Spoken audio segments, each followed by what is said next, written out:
Est-ce que tu connais cette musique ? Si tu es né avant 2012, forcément. Maintenant, est-ce que tu connais l'homme qui se cache derrière ce titre ? Aujourd'hui, je te parle d'une galaxie. Aujourd'hui, on parle d'M83. C'est tout de suite dans Radar. M83 est une galaxie au fin fond de notre univers. C'est de là que viennent Anthony Gonzalez et Nicolas Fromageau, deux potes originaires d'Antibes dans le sud de la France. Le duo va développer à ses débuts un rock pop brut, avec peu de voix, mais déjà quelques touches d'électro, et former petit à petit un style à part.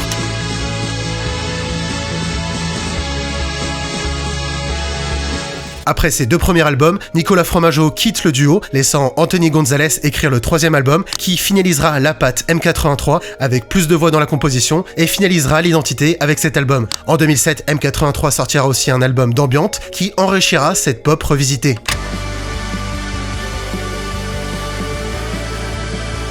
L'album Saturday Youth va ouvrir à M83 la porte des scènes principales en réalisant les premières parties de groupes cultes, notamment de Depeche Mode, The Killers, avec une tournée mondiale. Anthony Gonzalez a tout pour faire exploser M83. Ce qu'il manque, c'est une clé de lecture, un fil conducteur, créer un rêve sonore pour que chacun puisse y plonger. Après plus de 3 années de production, le 18 octobre 2011 sort Hurry Up We're Dreaming, le 6e album de M83.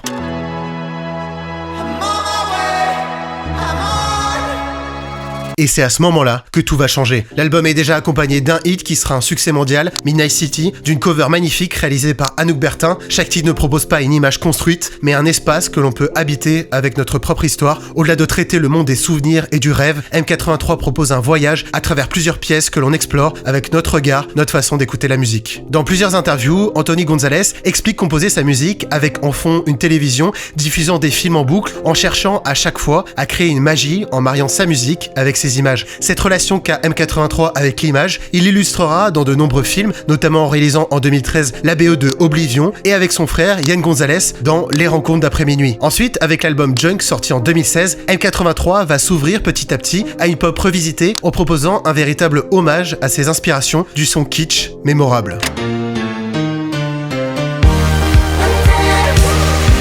Après cette période, ce ne sont pas moins de 5 albums qui suivront, avec notamment dernièrement cette BO réalisée pour le film Résurrection, sorti en 2025, mêlant classique et ambiante.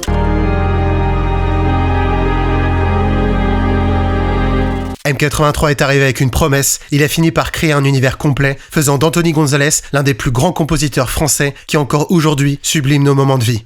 Comme quoi, un petit caillou au fin fond du cosmos peut changer à tout jamais le visage de la musique pop. Merci beaucoup d'avoir suivi cet épisode, on se retrouve en 2026, merci encore et à la prochaine.